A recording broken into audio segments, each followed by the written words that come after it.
Nyai Subang Larang dan mas kawin Lintang Kerti Jejer 100.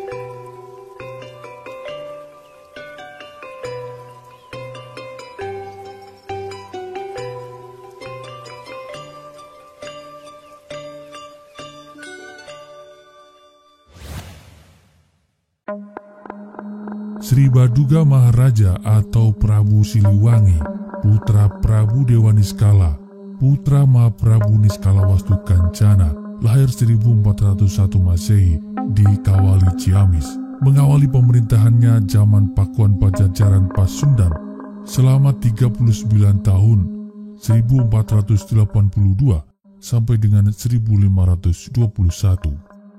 Pada masa inilah Pakuan Pajajaran mencapai puncak perkembangannya.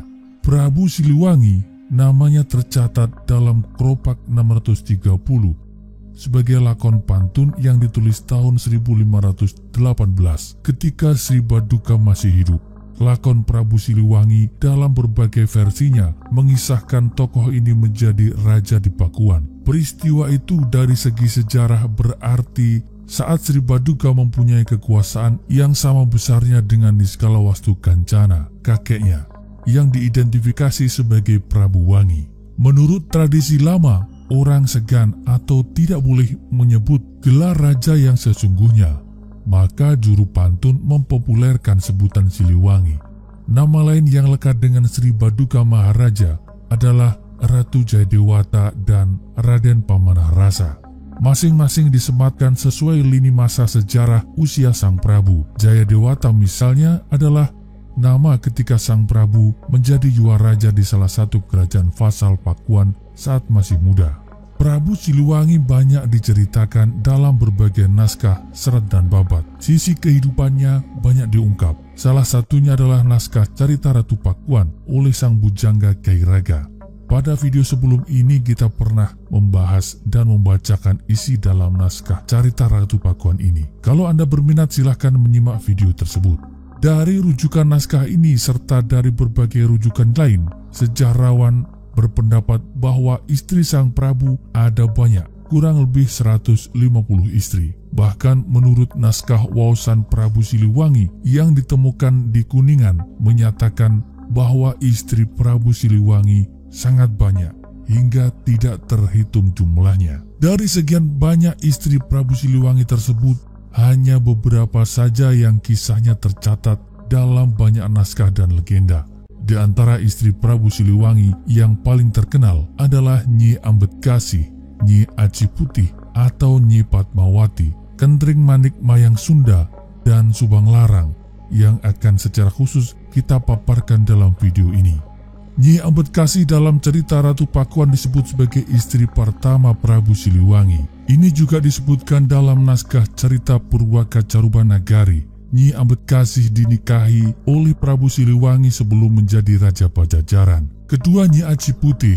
Nyi Aci Putih dalam naskah cerita Purwaka Carubanagari disebut sebagai putra hasil perkawinan antara Rara Ruda yang tinggal di Lembah Putri dan Dampu Awang, saudagar kaya dari Cempa. Sedangkan Kentring Manik Mayang Sunda atau juga disebut Dewi Mayang Sunda adalah istri Prabu Siliwangi yang melahirkan dua orang putra yang menjadi penerus tahta Sri Baduga Maharaja, yakni Surawisesa dan Surosowan. Kelak Surawisesa menjadi Raja Pajajaran pengganti Sri Baduga Maharaja, sementara Surosowan diangkat menjadi Raja di Banten. Nama lain yang banyak diceritakan dalam serat dan babat adalah Nyai Subang Larang. Nah, siapakah Nyai Subang Larang? Benarkah Prabu Siliwangi menjadi seorang muslim setelah menikahi Nyai Subang Larang dengan mas kawin Lintang Kerti Jejer 100? Jangan pindah channel dulu. Kita lanjutkan setelah Anda menekan subscribe dan menekan tanda lonceng di bawah ini.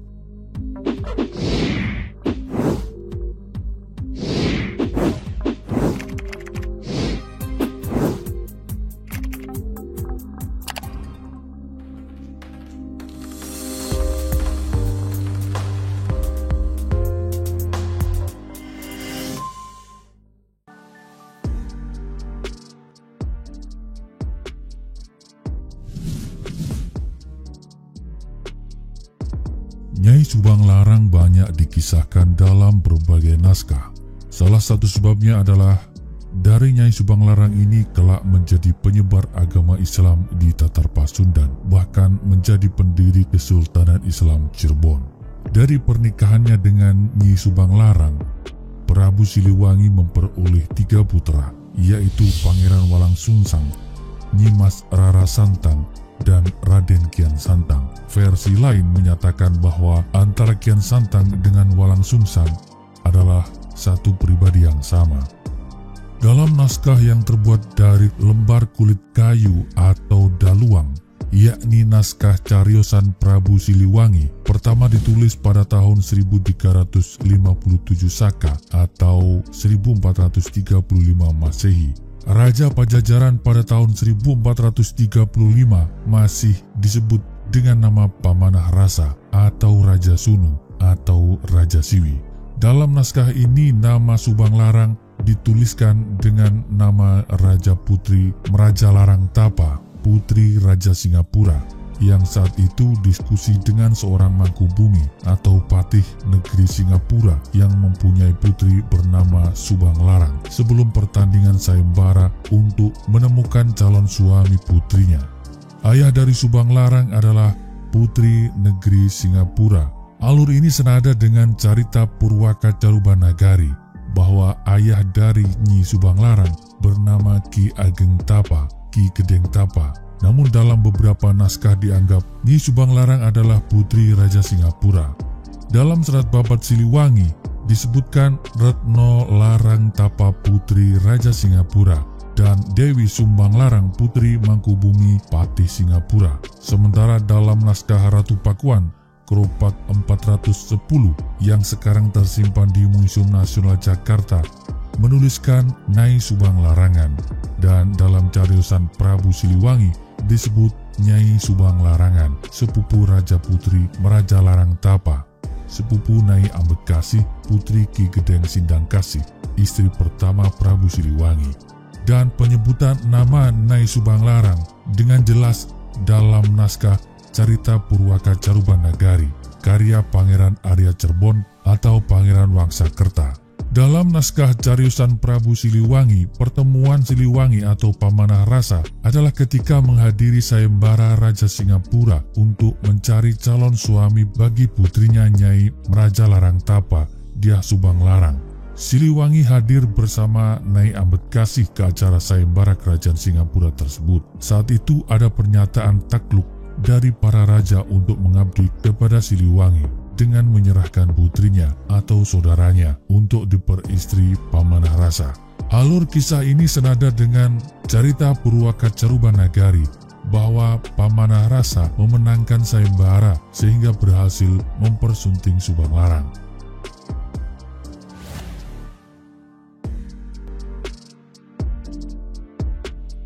Menurut buku sejarah masa silam Jawa Barat terbitan tahun 1983, pernikahan Nyi Subanglarang dengan Prabu Siliwangi diawali dari pertemuannya di pesantren Syekh Kuro dengan mas kawin Lintang Kerti Jejer 100. Begini cerita selengkapnya. Pada waktu itu tanah Jawa masih di bawah kekuasaan negeri Pajajaran dan masih menganut agama Hindu dengan seorang raja bernama Prabu Anggalarang. Kekuasaan Prabu tersebut meliputi wilayah Karawang. Sebelum berdakwah di Karawang, Syekh Kuro menyebarkan agama Islam di negeri Campa, lalu ke daerah Malaka dan dilanjutkan ke daerah Mertasinga dan Japura, akhirnya sampai ke pelabuhan Muara Jati Cirebon. Di sini beliau disambut baik oleh Ki Gedeng Tapa atau Ki Gedeng Jumasan Jati yang masih keturunan Prabu Wastu Kancana.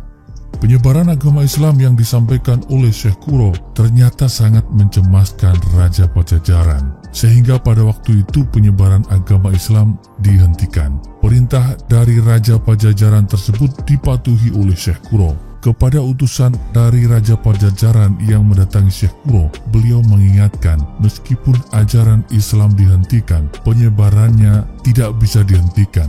Dari keturunan Prabu Anggalarang akan ada yang menjadi seorang waliullah. Beberapa waktu kemudian beliau pamit pada Ki Gedeng Tapa untuk kembali ke negeri Campa.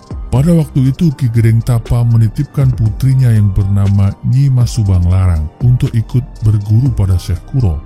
Tak lama kemudian Syekh Kuro datang kembali ke negeri Pajajaran beserta rombongan para santrinya dengan menggunakan perahu dagang. Serta dalam rombongan ada Nyi Mas Subang Larang, Syekh Abdurrahman, Syekh Maulana Mazkur, dan Syekh Abdillah Darkom. Setelah rombongan Syekh Kuro melewati Laut Jawa dan Sunda Kelapa masuk ke Kali Citarum. Waktu itu Kali Citarum ramai dipakai keluar masuk para pedagang ke Pajajaran. Akhirnya rombongan beliau singgah di Pelabuhan Karawang. Mereka masuk Karawang sekitar tahun 1416.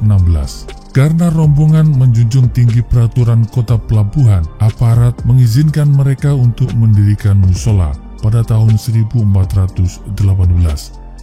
Sehingga sarana ibadah sekaligus tempat tinggal mereka setelah beberapa waktu berada di Pelabuhan Karawang. Syekh Kuro menyampaikan dakwah-dakwahnya di musola yang dibangunnya. Sekarang musola ini kita bisa lihat adalah berupa Masjid Agung Karawang. Berita kedatangan kembalinya Syekh Kuro terdengar oleh Prabu Anggalarang yang pernah melarang penyebaran agama Islam di tanah Jawa, sehingga Prabu Anggalarang mengirim utusannya untuk menutup kembali pesantren Syekh Kuro. Utusan yang datang itu adalah putra mahkota yang bernama Raden Pamanah Rasa. Sesampainya di pesantren, putra mahkota tertambat hatinya oleh alunan suara merdu yang dikumandangkan oleh Nyi Subang Larang yang membaca ayat-ayat suci Al-Quran. Raden Pamanah Rasa mengurungkan niatnya untuk menutup pesantren tersebut. Raden Pamanah Rasa menaruh perhatian pada Nyi Subang Larang yang jelita dan merdu suaranya. Akhirnya Raden Pamanah Rasa melamar ingin mempersunting Nyi Subang Larang. Pinangan tersebut diterima dengan syarat mas kawinnya adalah lintang kerti jejer 100. Yang dimaksud adalah simbol dari tasbih yang merupakan alat untuk berzikir. Menurut cerita tersebut, semua permohonan Nyi Subang Larang disanggupi oleh Raden Pamanah Rasa. Atas petunjuk Syekh Kuro, Raden Pamanah Rasa segera pergi ke Mekah. Di tanah suci Mekah, Pamanah Rasa disambut oleh seorang kakek yang merupakan Syekh Maulana Ja'far Siddiq. Di sana ia dibantu untuk mencarikan lintang kerti jejer 100 dengan syarat harus mengucapkan 2 kalimat syahadat. Raden Pamanah Rasa dengan tulus dan ikhlas mengucapkan 2 kalimat syahadat yang menandakan Raden Pamanah Rasa mengakui Islam sebagai agamanya, Allah sebagai satu-satunya Tuhan yang harus disembah, dan Nabi Muhammad adalah utusannya. Semenjak itulah Pamanah Rasa masuk Islam dan menerima lintang kerti jejer 100 atau tasbih. Mulai sejak itu Raden Pamanah Rasa diberi ajaran tentang agama Islam yang sebenarnya. Kemudian ia kembali ke Keraton Pajajaran untuk melangsungkan pernikahannya dengan Nyi Subang Larang. Dan setelah pernikahan tersebut, Raden Pamanah Rasa dinobatkan menjadi Raja Pakuan Pajajaran dengan gelar Prabu Siliwangi.